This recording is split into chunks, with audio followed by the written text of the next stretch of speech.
We're delighted this evening to be welcoming David Kohn from David Kohn Architects for our lecture called The Performing City.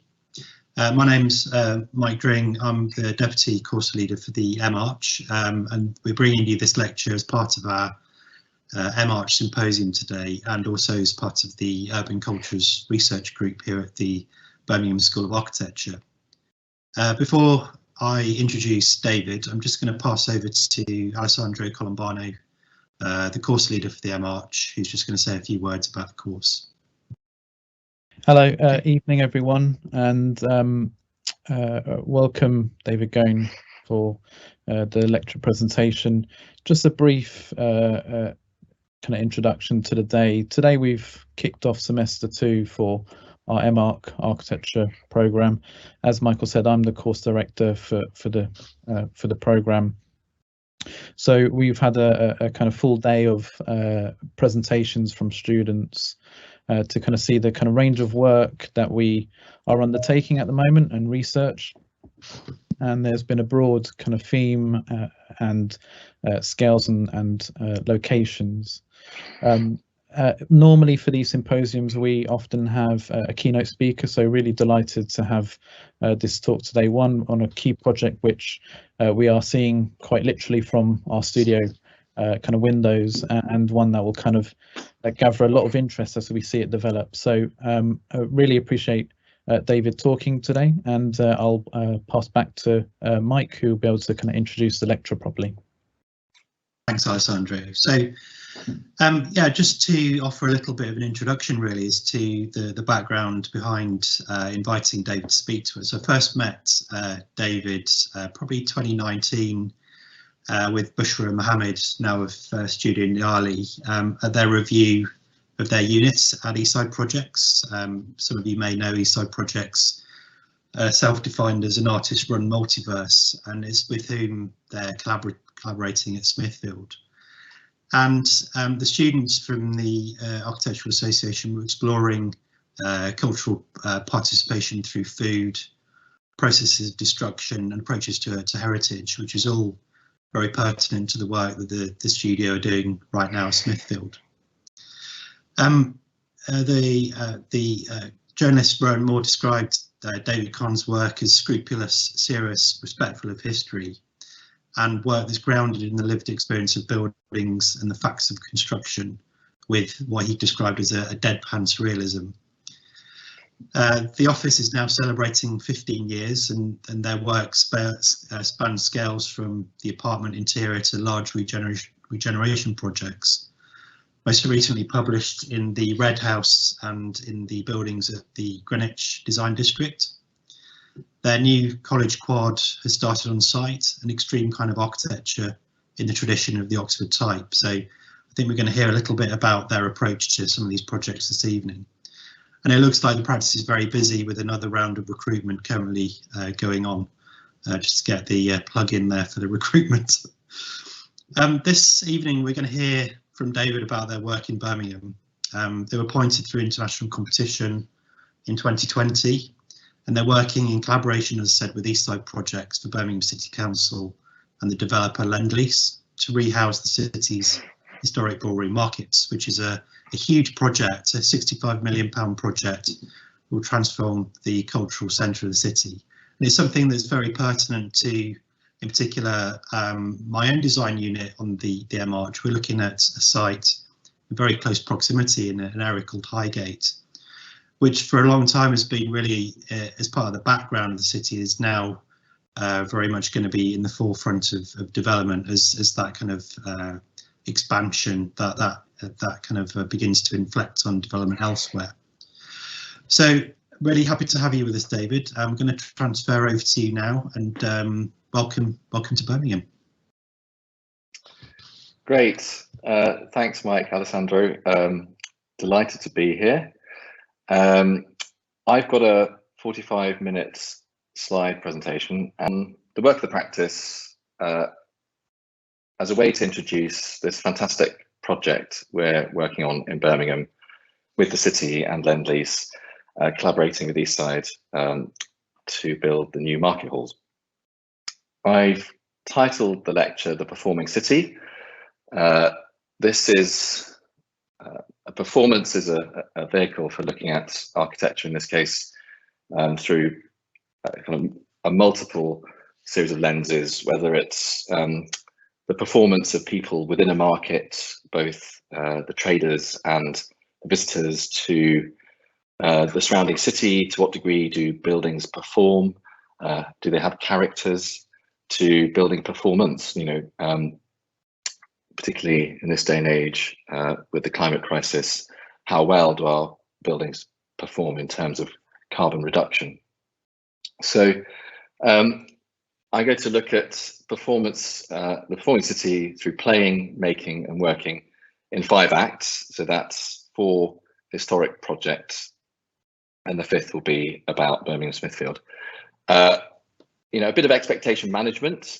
We are in the middle of a design process, engaging with the planners, market traders, other stakeholders. I'm going to show you some of the competition work and early research, and you'll have to watch this space in the future for how the design develops. So just to recap, 45 minutes, the performing city, looking at playing, making and working in 5 acts. So that's 4 historic projects and the Birmingham Smithfield Market. As Mike was saying, so we're 15 years old, and this was the whole team a couple of months ago visiting our most recently completed project, the Red House. And if you're interested in this, Rowan Moore, who Mike quoted earlier, wrote a piece a couple of weekends ago in the Observer about this house. But I show this because I'm here presenting, but really, like all practice, this is a group endeavour, and it's the Birmingham project is the largest project in the office and that we've ever done. So a large part of the team you're seeing are involved in it. And of course, we're very fortunate to be working with Gavin, Ruth, Celine and team at Eastside Projects, an amazing artist collective based in Digbeth, and we met them through Celine as an artist that I've known for a very long time, and introduced us to Gavin and the wider group. And it's been an extraordinary journey. They're absolutely wonderful collaborators, and I think the work that we're doing in Birmingham is very much a product of our shared endeavour. And this is an image that Eastside had used before and has become emblematic of the way that we want to work. So this is the artist and the engineer standing on the shield of Birmingham, and they are the supporters of the city. And I think this goes to show quite the origins of the city as a place of making, of industry, and the idea that that's at the core of the identity of the place. But before I talk more about Birmingham, as I said, I'm going to show you projects that go back right to the beginnings of our practice, and hopefully will show you how ideas have evolved from the smallest scale now to working at the scale of a whole city block and contributing to a much larger master plan. So we're 15 years old, so started in 2007, and the Sky Room was one of our earliest completed projects. So this was a rooftop that was unused, unloved, and we were invited through a competition to propose bringing it into use. And we this was going to be a venue for the Architecture Foundation, which you probably all know, based in London. And it was going to be an opportunity to somehow enjoy everything that this roof had to offer that had hitherto been ignored.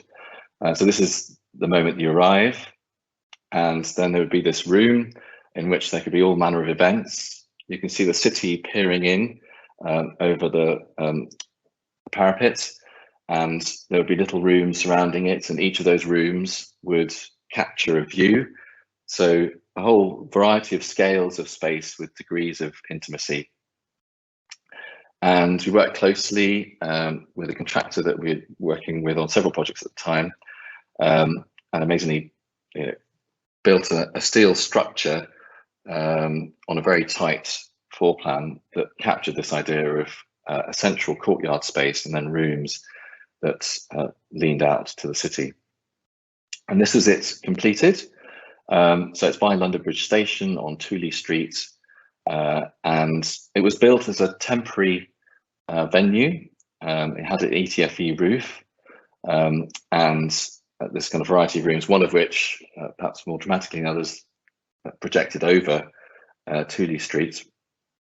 And this became a venue for several years.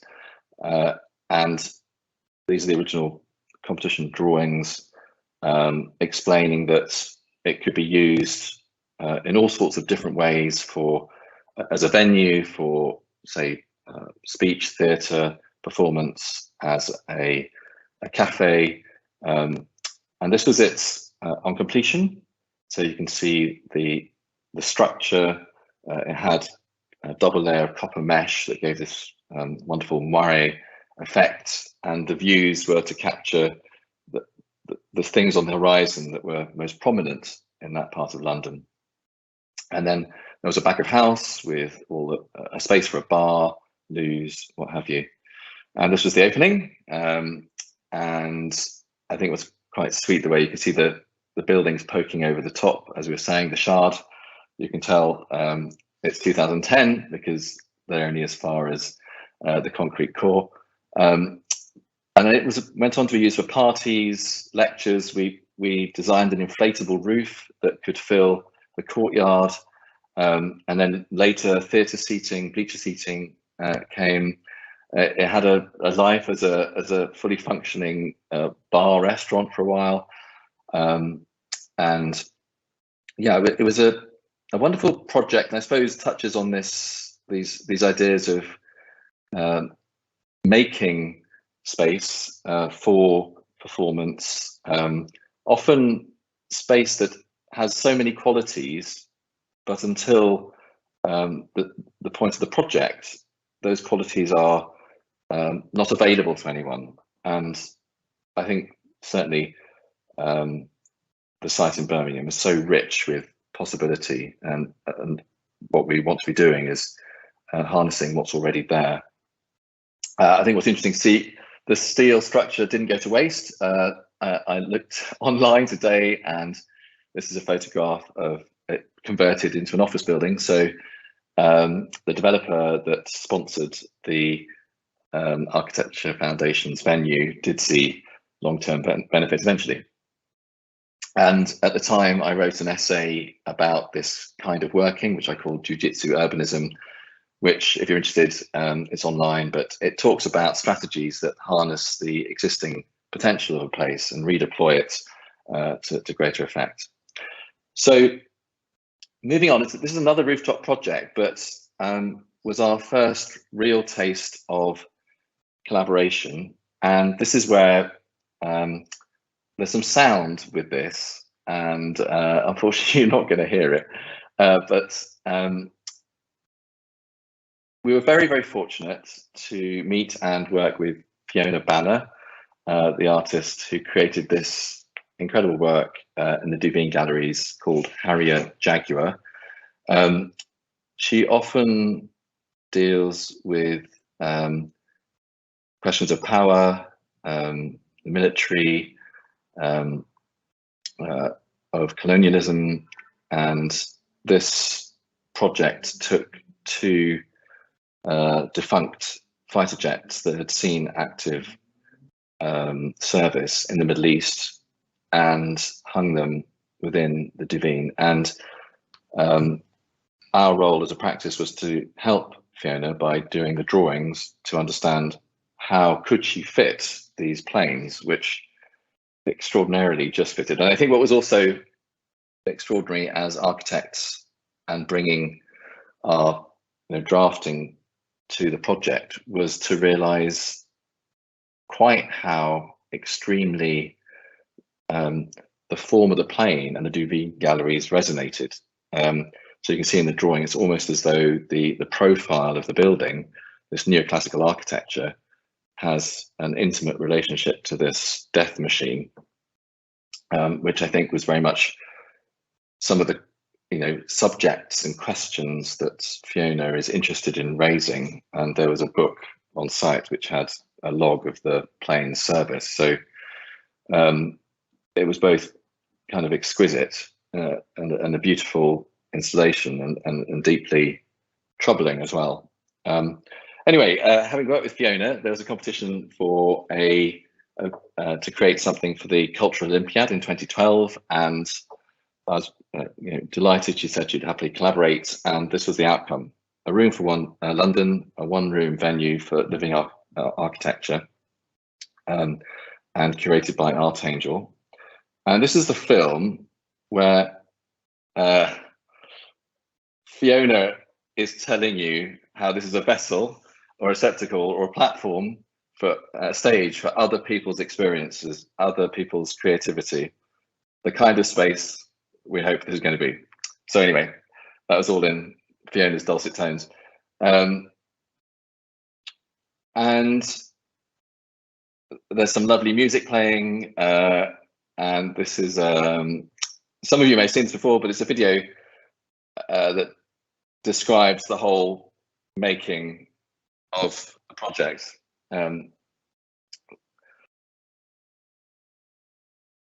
Which was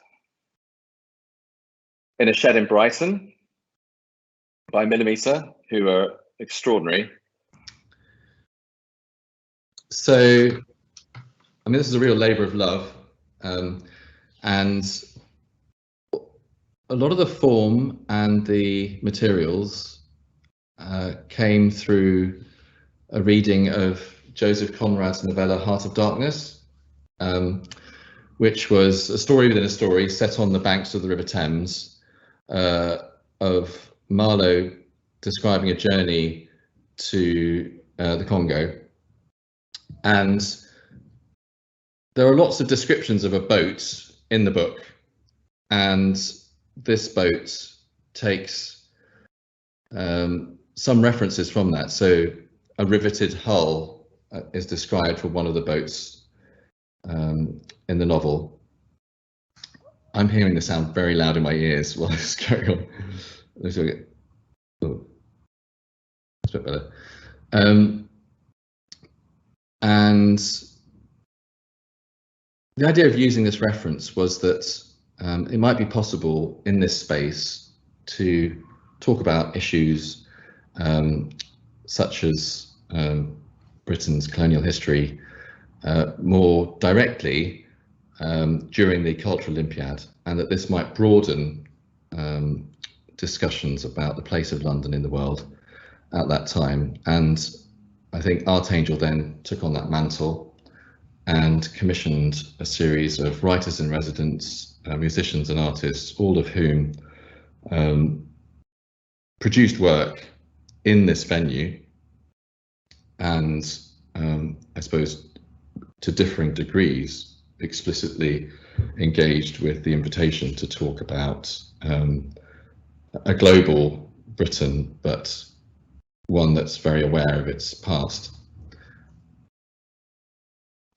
So the site was on the roof of the Queen Elizabeth Hall, which I don't know if you can see my cursor, but it's top left there.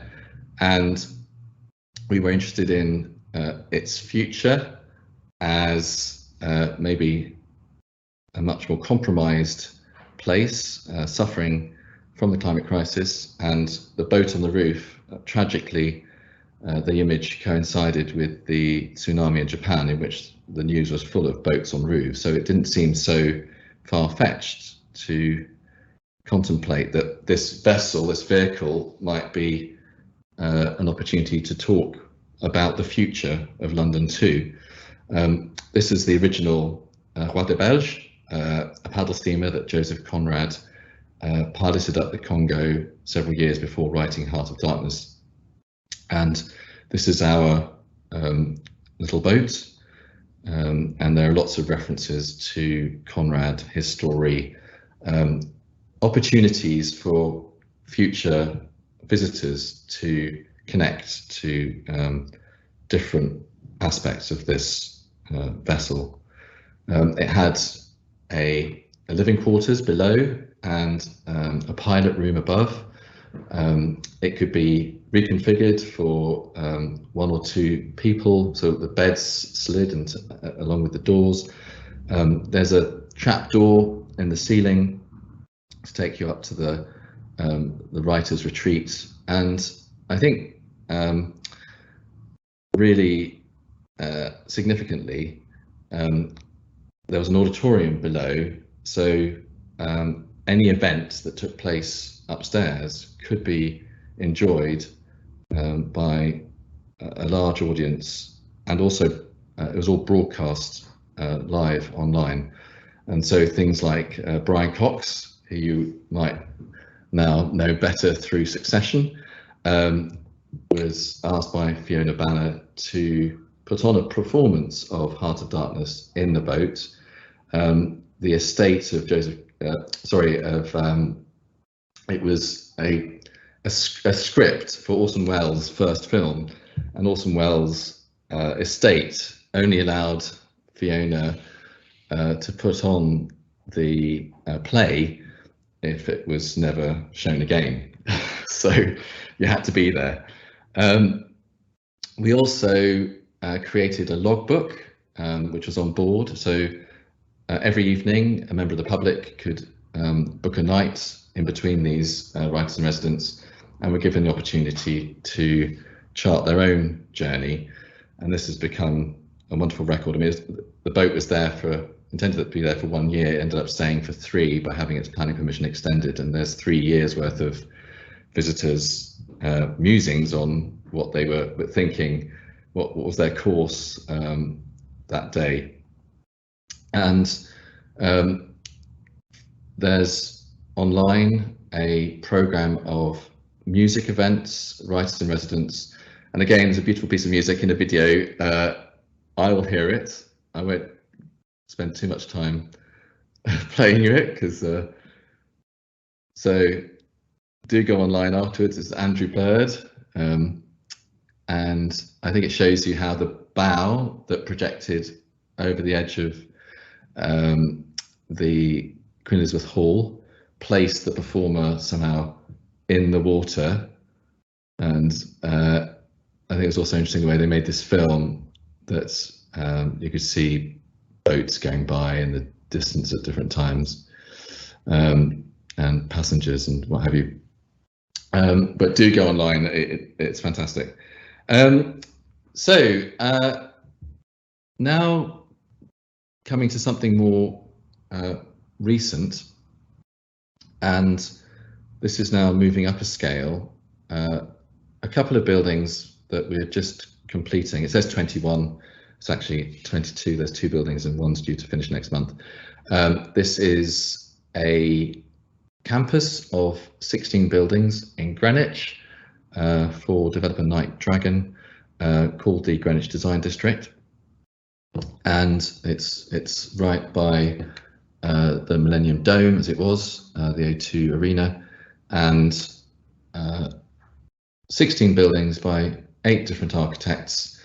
Somewhat controversially, we were brought together to work on a single master plan, but the architects didn't really collaborate on the building adjacencies, which I know to some seems odd, but I've drunk the Kool-Aid. I think it's worked out fantastically, and I think it's got a very good master plan by HNNA that creates very good scale of spaces between the buildings, and also a set of guidelines that meant that the relationships between them were successful.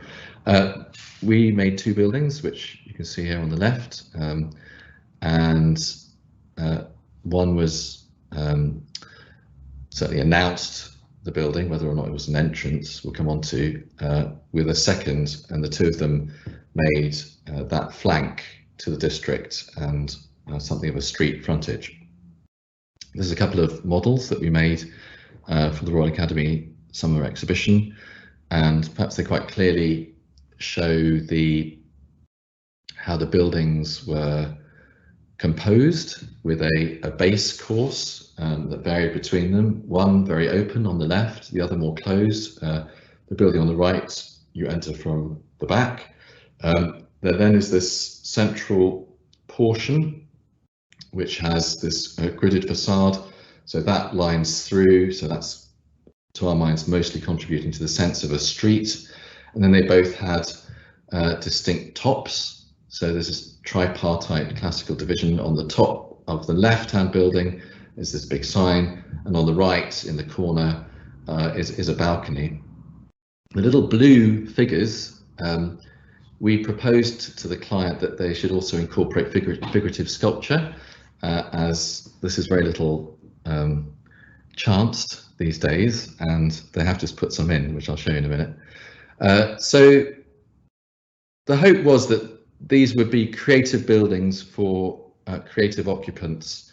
They're designed to be low cost rent studio space, and they're currently letting at £5 per square foot, which, if you know your rates for property, that is very low, but it does go up. So this was this initial proposal to the client, that these buildings would take all the different ways in which architecture has historically communicated, from a kind of classical ordering to figurative sculpture to direct signage. And again, it's kind of quite rich, quite open to quotation, whether it be Sterling's treatment of the mills in Liverpool to make Tate, which has this massiveness to it that I've always really appreciated, or having a gridded facade, and often returned to the Maison de Verre, because, and I hope this image really captures this, it's really difficult to judge its scale. If you know this building, it's a doctor's home and surgery in Paris from the 1930s with glass brick, but it's always looked much, much bigger until you realise that it's only 2 stories of a Paris apartment block, which you can tell by the size of the windows above. And I love this ambiguity of scale. And in the context of the design district being amongst these very tall towers that are part of the wider peninsula development, this game of scales was very appealing. And then lastly, the idea of 16 buildings built for creative use strongly reminded me of guild houses and guild districts as parts of cities, whether it's Venice or in Flanders or the Low Countries, where buildings would be made for groups of people that shared a skill. These are kind of proto professions. You know, architects arguably have their origins in guilds, but the buildings would be adorned with like the patron saint figure, or exhibit the skills of the occupants. And I felt that there was a connection between this on the one hand and Venturi's Scott Brown, Eisenhower's learning from Las Vegas as a kind of contemporary update. And I think as architects, if you know their work, they were postmodernists, although they didn't like the term at the time, who were very keen to assimilate historic architecture into contemporary practice. And so this is the result. So this is a photograph from recently, and there's something very sweet. So there's a photograph of Max Creasy with a little bird. There's birds appear in all of the photographs. You can see one sitting on the top there. So you can see the kind of giant columnar order, the grid, where, you know, maybe the scale of the building compared to the legs is a bit ambiguous. The sculptures, which I can now tell you, the client loves Damien Hirst, and took the opportunity to add a couple. There are other Damien Hirsts throughout the peninsula, and then the rooftop sign announcing the district, because from behind us here is a bus depot, so everyone arriving sees this building first.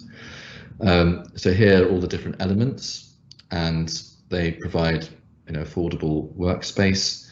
And this is a good example. So this is a studio where they're making soaps, and I think it's just been fantastic seeing it occupied, and the scale. These are the windows to the north, and the sense of the scale of the tall ceilings and the daylight suddenly making for a really functional space. This is the rear facade where that window image was taken, and this is the second building. So this has on its roof a balcony which looks towards a park, and I thought there's another image, but on the rear of this building are several pockets designed for new sculptures that will be made on site by people within design district, so that there's almost like a living wall of changing of sculpture that will expand the idea of collaboration to those based in the design district. So this is the last current project before we get on to Birmingham. I think we've got 20 minutes to keep on time. This is a project for New College, Oxford, which was founded in the 14th century, and one of its claims to fame was it invented the quad. This is the first, well, it invented the first ever planned and designed in a single phase quad.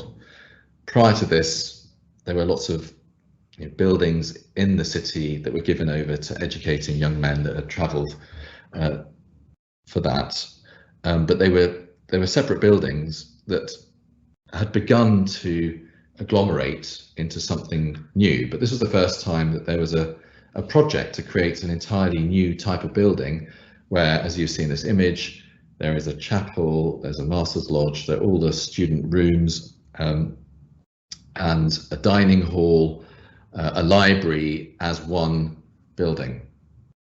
And that became the type for colleges to expand. And what this image shows, which I think is really helpful clue to understanding the type, is it's a bit like Chinese courtyard houses. The biggest college is not necessarily one with the largest court, it's the one with the most. So they expand by adding quad after quad after quad. And so at the bottom of this picture you can see New College, and the largest quad is Great Quad that I showed a picture of before. The quad to its left is Cloister Quad, and that is where Harry Potter is filmed, so it really is that kind of Hogwartsy type of environment. And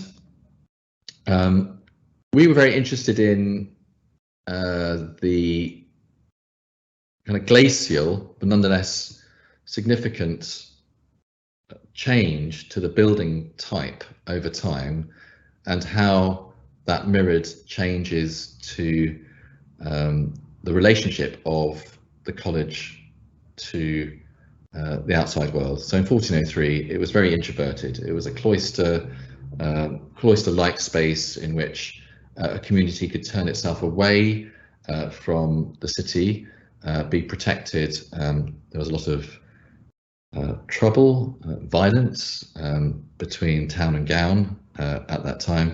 But by 1685, wealthy townsfolk were beginning to be invited into colleges to have an education. There was the first three-sided quad, where it opens out with views of the city walls.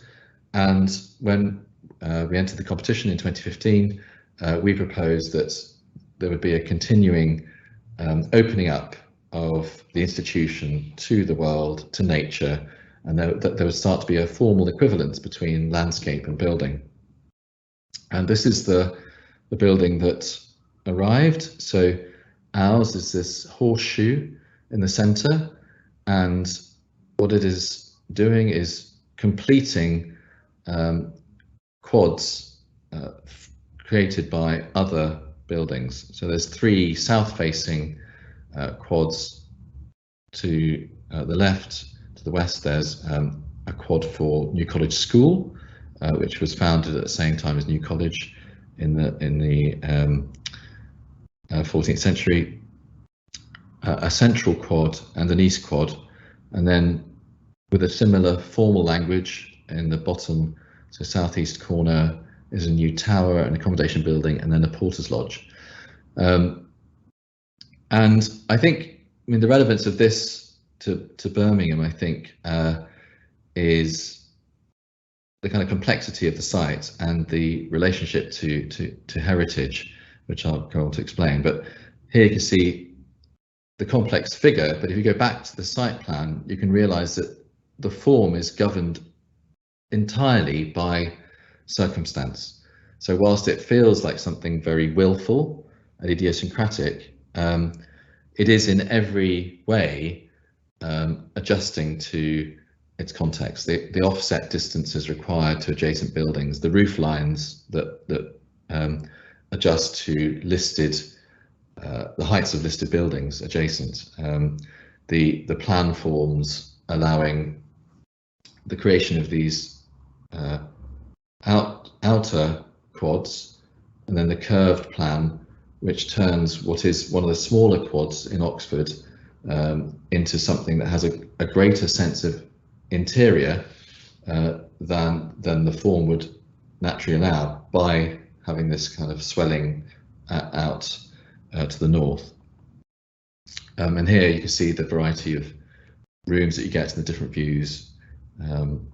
So this is a recent image for the planners. So the Porter's Lodge, bottom right, the new tower with associated accommodation, and then the quad building, which is making these kind of outdoor rooms. So this is now a journey through the new campus, and I think what's been really interesting working in Birmingham in relation to this is the idea of taking a large plot, and this question of to what degree is it something singular, or is it an urbanism all of its own? So here it's like one place, but it has actually many parts and spaces between them, and it's the journey between all the parts that actually is the kind of structuring order. So you will see the tower to the Porter's Lodge, which frames views to, on the left in the distance is a listed building, on the right is the new accommodation. The new building on the left closes a court with an existing building on the right, and here you can see how the roofs drop to meet the apex of the roofs around them, and the form was very much driven by the fact that, if you say, I think people commented it is the flowing form, like Gaudi. And I think what's interesting about Gaudi's work is that a lot of it was contemporaneous with the buildings on this site, which goes to show how different architectures that from the same period in history can have very different currency in different periods. So the feeling was that the building on the left still feels contemporary, but maybe its origins are very similar to the building in time to the building on the right. And then you have a moment in the centre of the site where this court envelops you, and that form is then carried through into the rooms. And then this is turning back, this tower by the gateway, which is perhaps the most elaborate formally. And again, this is a way of, would you believe it, getting the maximum amount of rooms on this site, given all of the view constraints, given the listed context. And here you can see how the building on the right, the new building, creates a courtyard for the school. Again, kind of 1906 building on the left. Performance. So we're on site. This is an incredible video that was produced by Sir Robert McAlpine when pitching for the job. So this is all done, you know, kind of 4D BIM, and this is where we are today. So the basements have been dug. You can begin to see the form of the courtyard, and we've started to select the stone blocks. One of them we carved into a model of the building. This was at the Royal Academy in a different summer exhibition, and this is really interesting just to realise the labour involved in making each of the parts. So the tiles have a diamond geometry which accentuates the curve of the building. The stone, as you'll see, it's surprisingly thick. That's because it's load bearing. It carries its own weight. It has compression joints, so it's a proper masonry wall. And that decision was taken for longevity. And I think there's a bit of resurgence of interest in stone because from a carbon point of view, it has much less, it produces much less carbon to extract and build, and the carbon remains captured within it compared to, say, concrete. Although the frame for this building is concrete, but not the envelope. So it should last for several hundred years, which again I think is part of the strategy of trying to make it as environmentally friendly as possible. And here you can see the compression joints and the load-bearing stone, which is tied back at each floor plate, and the detail.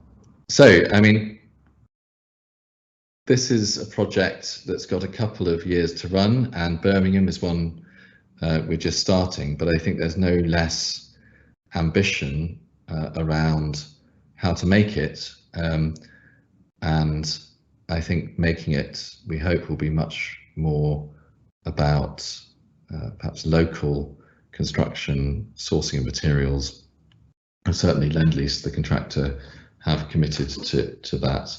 And this was the image that we made for the competition, and it was a competition in which you were expected to make one key image, and this was working with Eastside, and I think it's probably the conversation that led to this being a drawing unlike one that we have made before, but felt like it was trying to bring together as many different things into this one special place.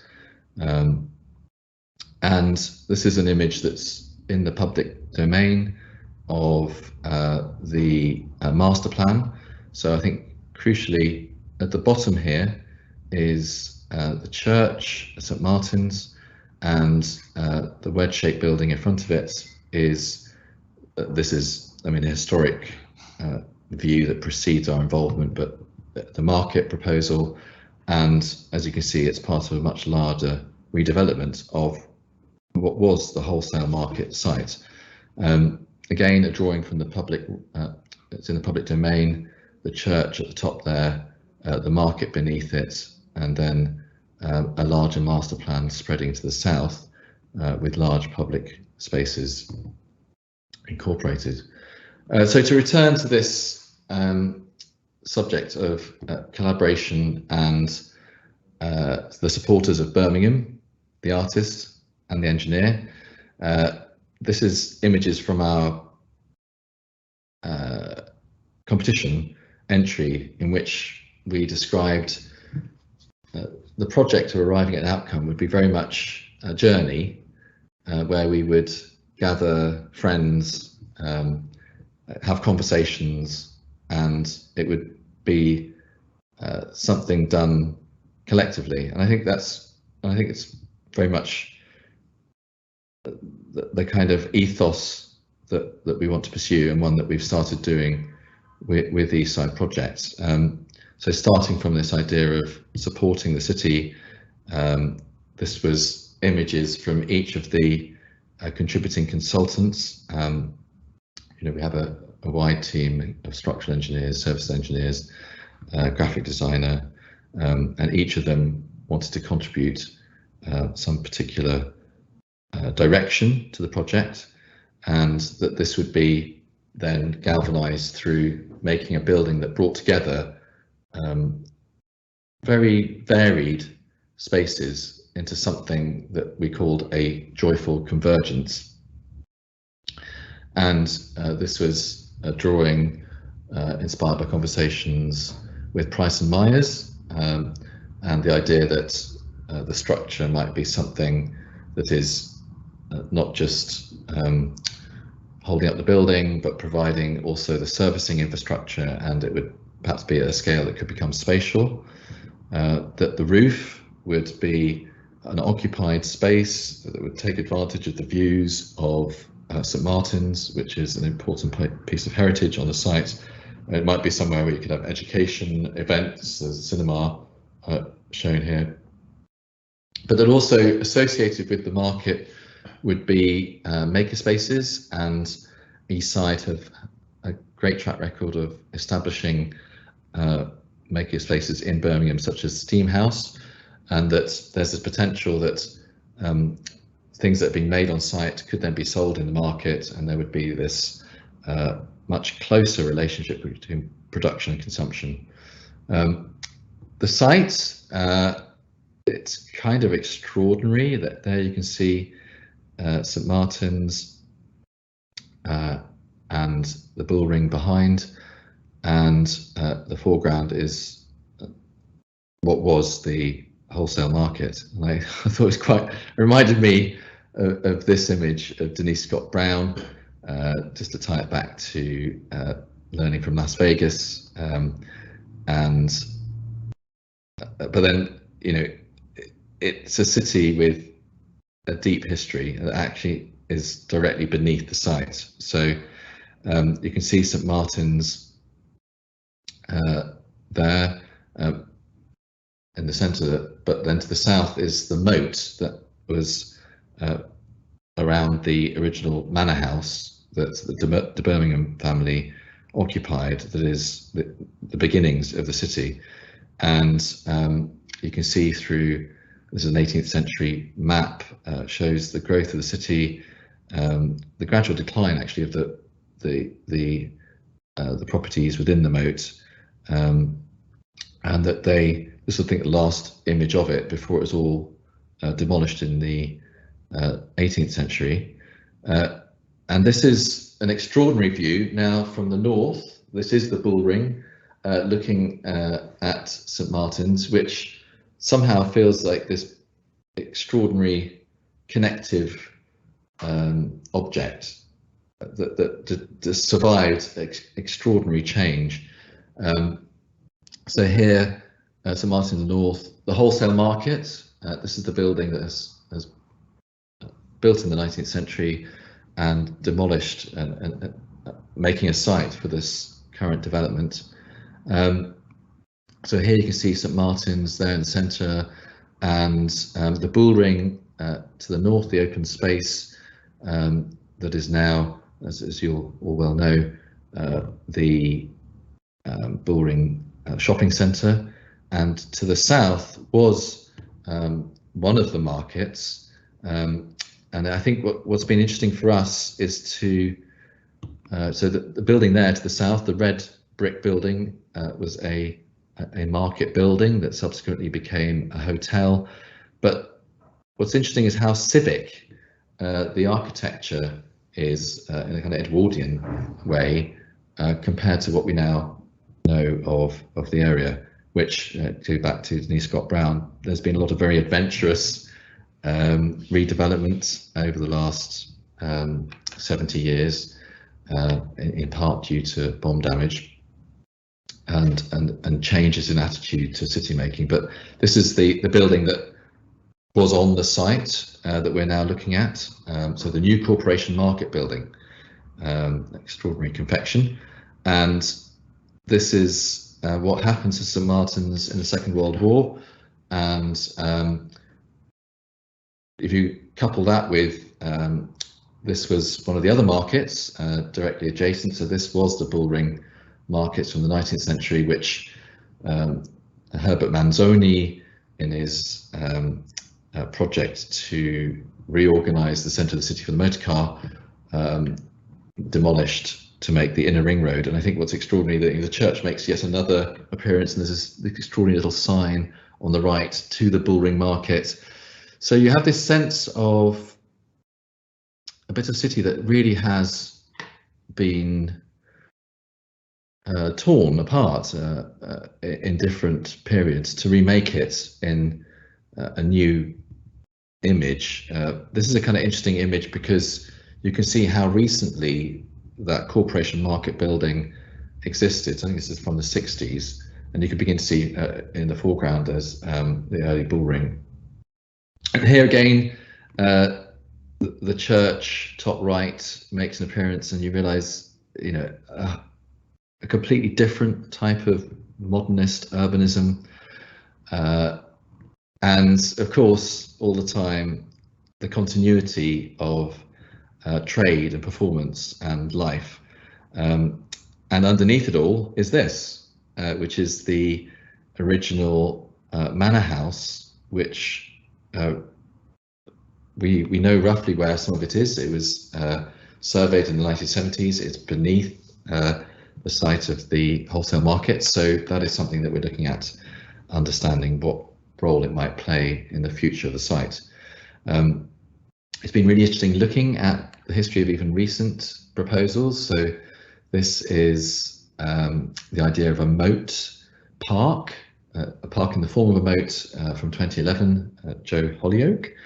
And to return to the kind of right up to date, the journey that we are on, so there's both the research into the history, which will inform the project in the way that others I showed you earlier did, but then working with Eastside, they brought the idea of, you know, a differing code of conduct. Of course, as architects, we all sign up to one, but this is one to do with working with the local stakeholders, the traders, and others.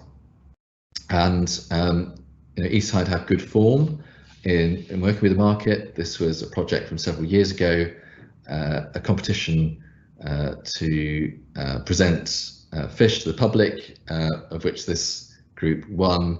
And I think this idea that, you know, trade is a performance that can be you know, heightened to sell better, engage your customers better, and that actually in a digital age where so much is available online, this is what markets are for. They're for meeting people who understand the produce, having a conversation about where it's from, and that for many people that social dimension is central.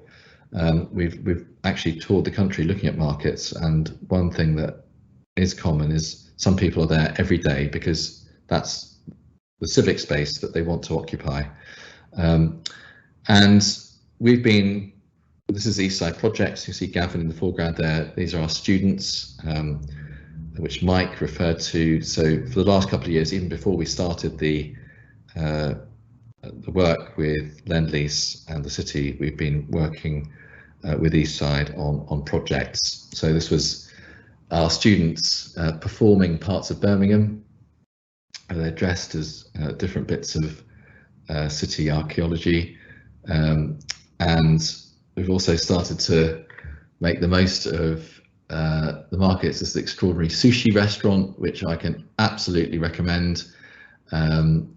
It slightly reminds me of the story of the 3-star Michelin sushi restaurant in the Tokyo Underground. I mean, this gentleman has, I think, about 5 seats, and he makes it all in front of you, and it was some of the best sushi I've had.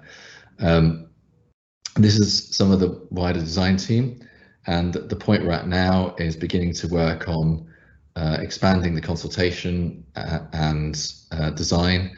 And I'm pleased to say that the Eastside's consultation with the market is now part of the Birmingham Art Map, and this is to show you some of the work that's emerging from artists that will be involved. So everyone thinks of the work that Fiona Banner did in influencing A Room for London. It's very much the hope that an artist like Samara Scott will contribute to elements of the building, and it won't be art in the sense of something added. It'll be involving Samara and others in actually developing the fabric of the building as a collaboration. Another artist, Nicholas Singh, Sarah Taylor, so each would bring very different ways of working that might be tailored to different parts of the building. And Harold Offe, interested in children's play space, so how can we make the building be as open and welcoming to all comers. And then we've also worked with the market traders. So this is Mark El Khatib, who's a graphic designer, working on the project, spending a day with David and his father Martin at the rag market. And everyone in the team has gone down and worked with different stallholders, so we get a real sense of the actual day-to-day workings. And I think this has been a great experience for everyone involved. And Mark has gone on to start to look at the signage for the market, the kind of pleasure of the different languages that are there, and how this might lead to new signage. Also, the various paraphernalia that are indispensable in any market, a good clock, and just gathering the variety of signs that already exist. And this is an early sketch about to what degree might the signage take on this kind of gargantuan fruit, tell you where to go. Architecturally, one of the things that was very interesting was visiting Leeds, which is a building probably quite like the original building on the wholesale market site that was demolished. And inside it has this extraordinary hall with varied roofscapes, and then each of the stalls are a little building of their own. It was probably one of the most impressive markets that we visited. And this is a drawing, a survey drawing of the facade, and so I very much appreciated its fruity roofscape. Looking at markets elsewhere in Istanbul, just quite the energy of a street market, but also looking at Digbeth and understanding what is the ground beneath the site and how can we connect to the topography, the particular history of the canals and the industrial infrastructure that's throughout this part of the city. Can that connect to other ideas of market that are less about halls and more about interiors, so kind of souks? And this is again an undercroft space beneath the Padua market, and as an example, a piece of work done by a student at the Architectural Association last year. Each one of them looked at a different market and how that research is also now informing the design. And we're coming to the end, I think 10 minutes over. And this is an image of Lina Bomardi's Sesc Pompeia, an amazing space in Sao Paulo that perhaps captures this sense of it's a market, but it's also potentially so many other things as well. And here, how the water might connect to other parts of the site with a rooftop garden, Hundertwasser. So that's the journey. Thank you very much. Hopefully I explained something of the process in the practice, how smaller earlier projects like the Sky Room and A Room for London taught us how to enjoy working with others, how to discover parts of cities that are dormant but so full of potential, and how to really make buildings perform for the city. Very happy to take any questions. Sorry about the technical issues earlier. As I say, do go online. The various films I showed you are there. So thank you very much. Thank you so much, David. It's a real pleasure to watch you talk about your work. We've got a comment question in the chat here, so if I can just maybe ask you that one first, David. This is Sudesh said, what was the significance of adding words from different languages to the market competition image? It's lovely and inclusive. And if So I suppose a particular discussion. I mean, if you go to Birmingham markets today, there are lots of signs in different languages which reflect the different communities that use the market and the different people that work there.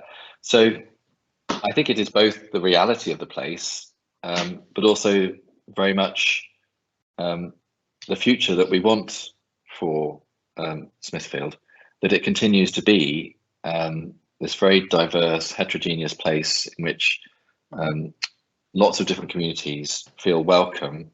I know that today not everyone feels that way about markets, that they perhaps aren't as welcoming as they once were. You know, they've had a very long and varied history, but I think that's very much kind of core to the project. What is a public space in which everyone is welcome, and it offers a true breadth of possibilities? I think a quote that was oft used when we were teaching was, you know, markets are a place for the every person and where almost anything can happen.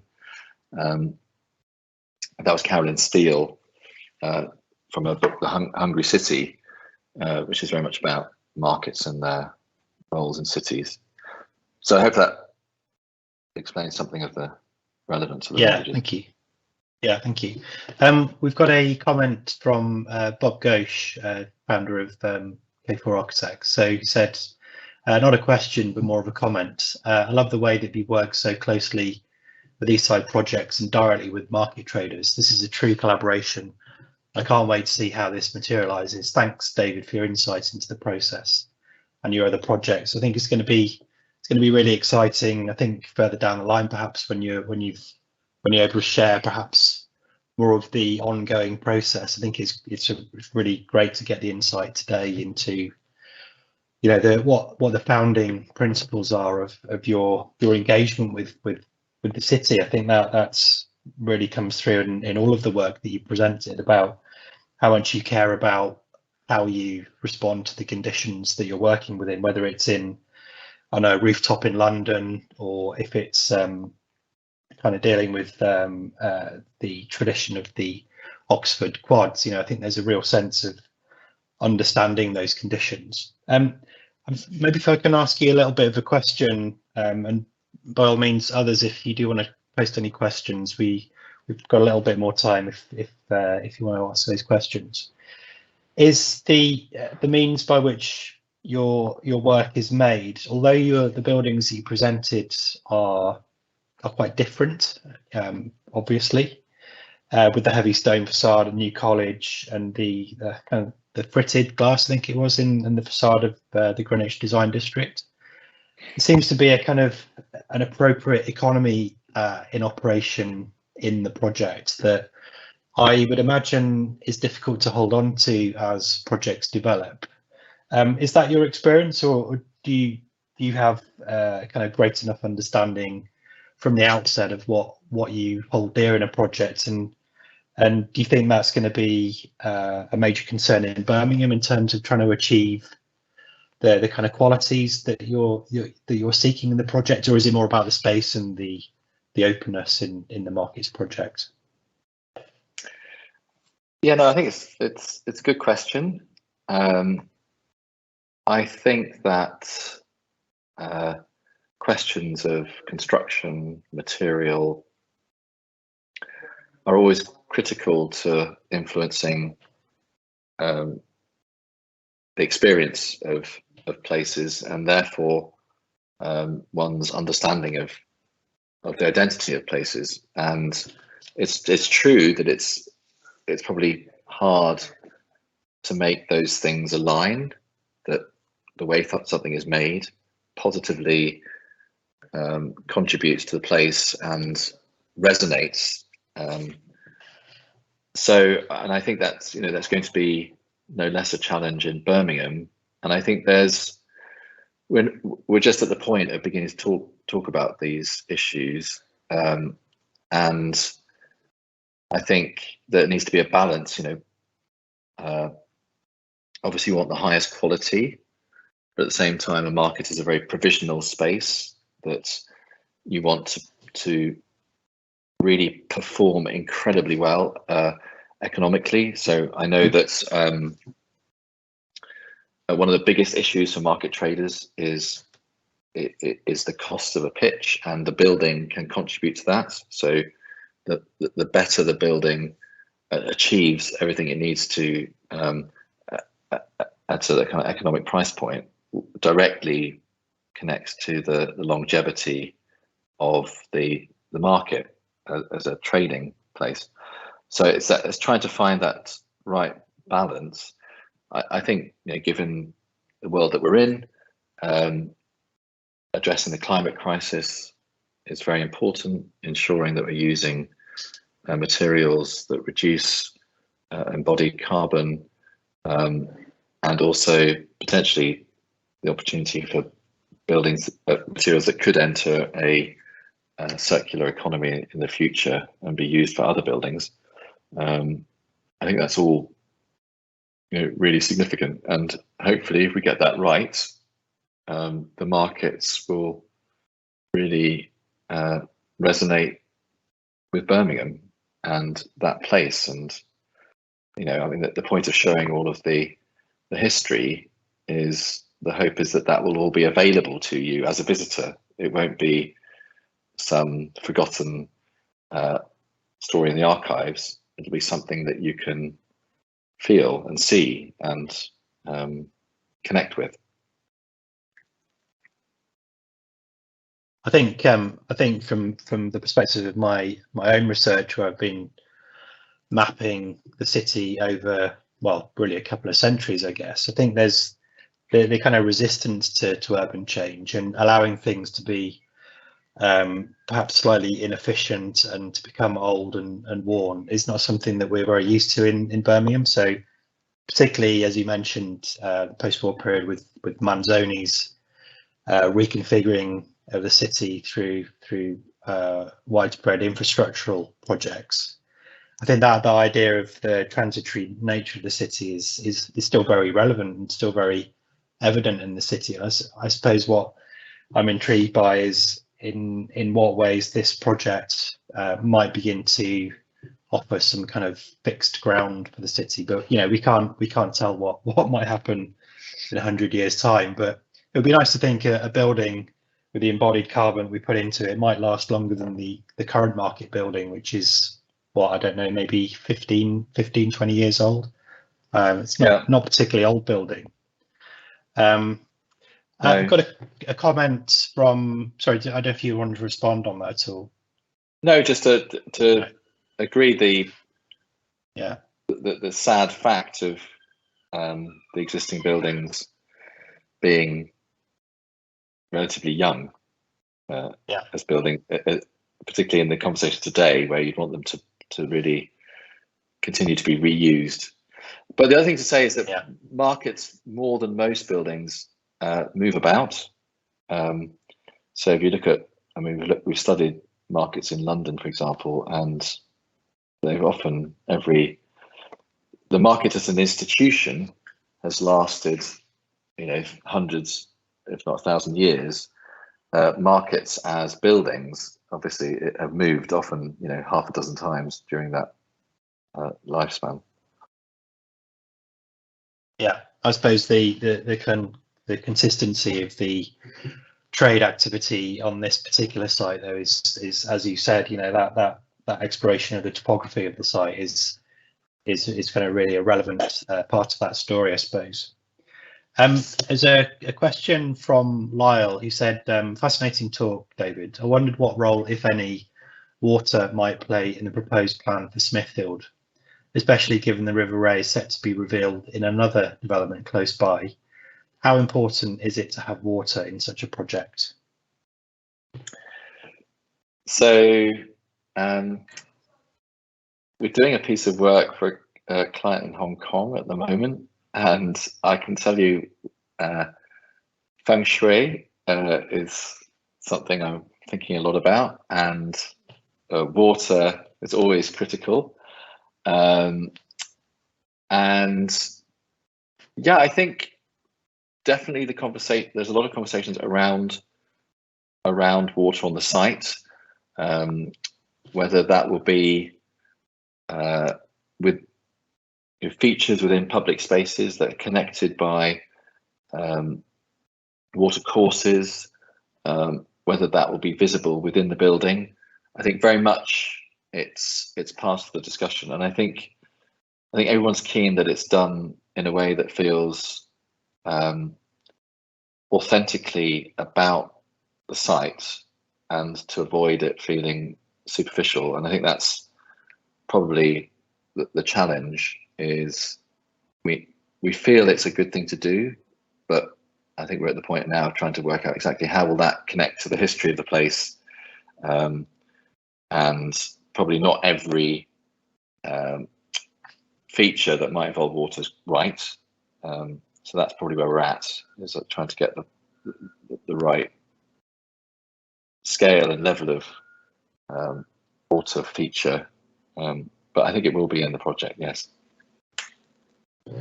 I think there's a bit of a connected question from Mike Grace, who was asking about local food production and embedding connected natural spaces in the project.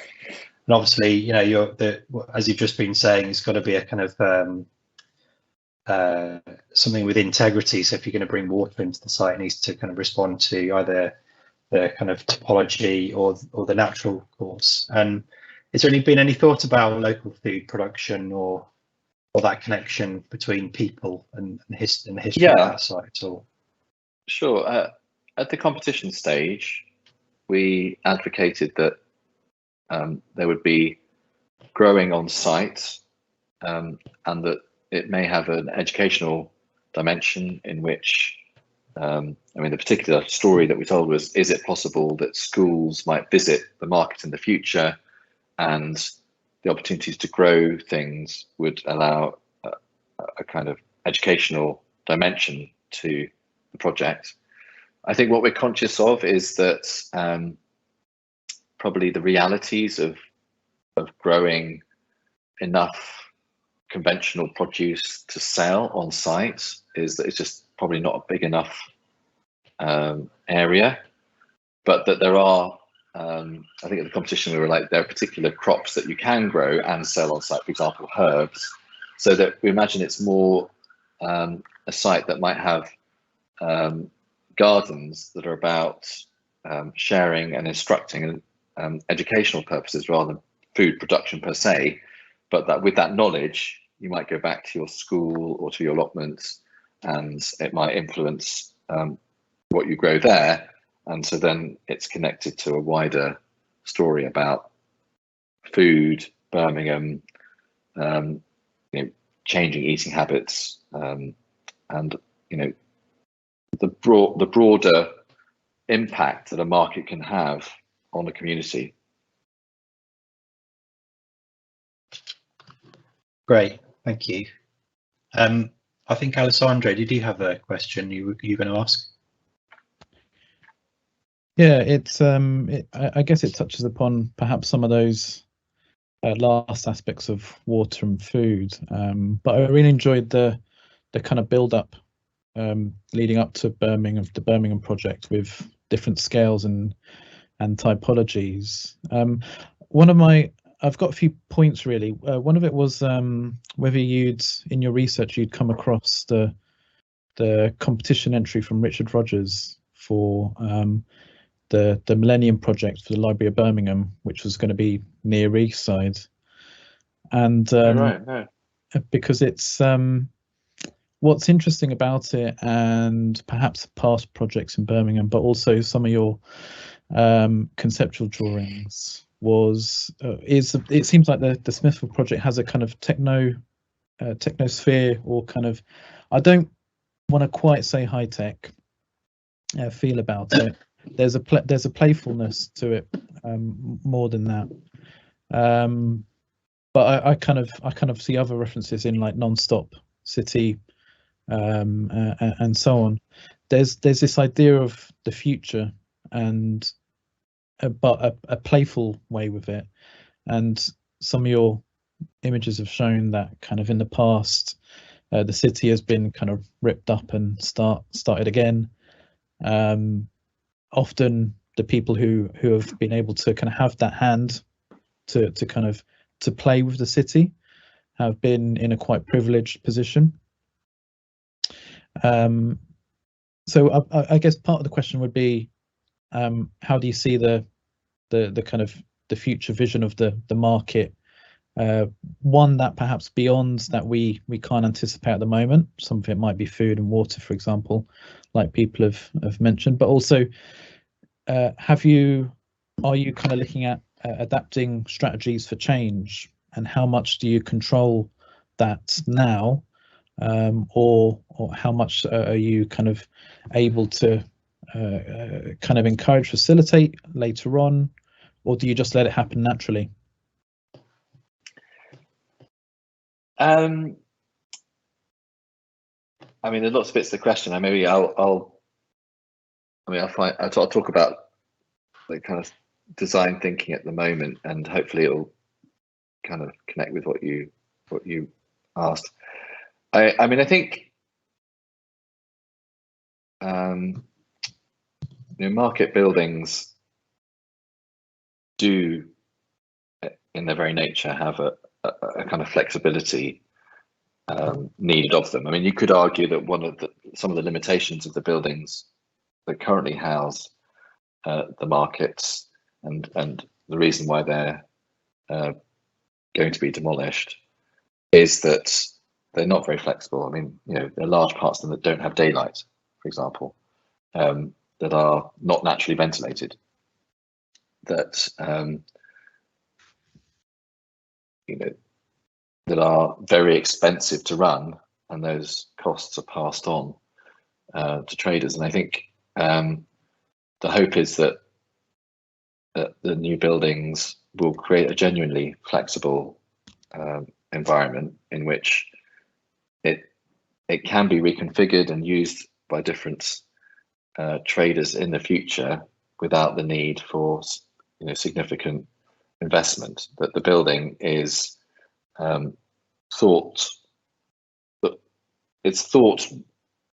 about as a place that can change. And I think that doesn't necessarily mean something very light or flimsy. I think it can also mean that parts, I mean, I think this touches on Mike's comment about the topography, creating a platform on which the market happens, and that possibly the history of second half of the 20th century urban development in that area is more about adding layers in which what was the original ground is somehow lost. And I think that can also be part of a strategy for long-term flexibility, is that there's something that is very clearly established as the platform for these different uses. I think the buildings then should just try and do basic things very, very well. Good daylight, good ventilation, good servicing strategies, and I think in terms of us wanting other uses as well as traditional trading environments, such as performance, or we're working with Charcoal Blue, the theatre consultants, and that's all about achieving good acoustics, good sight lines? How do we create the kind of sectional relationships between potential audience and performer relationships that mean the building naturally hosts lots of different performance? These things, if we think about them now, should be there for future audiences to discover. They don't need to try and make a space for performance in it. The building naturally does that. Fantastic. I think just referring to one of our guests, Bilal's question, which is about the inclusion of visually impaired members of the society. I think that idea of the building as a platform for anyone to access seems, even though it's at a relatively early stage, the work that you're presenting to us, it seems quite evident in the fact that you're trying to establish that the ways in which people will feel welcome in that building, whether it's through programming for cooking school or herb gardens, or reinstating the market traders with an affordable rent. So I think it's going to be really interesting to see that idea emerge further. I think we've more or less come to the end of the questions, and we're on 10 to 8 now. So I just want to say thank you, David, for your time this evening. It's really much appreciated. Thank you to all of our guests for joining us this evening, and to Jailing for producing our call. Hopefully we'll see you again in Birmingham again soon, David. You're always welcome For sure. at the School of Architecture. Perhaps if you can come and join us for some reviews at some point, that'd be fantastic. And yeah, really supportive of your work here in Birmingham. So thanks very much, and see you again soon.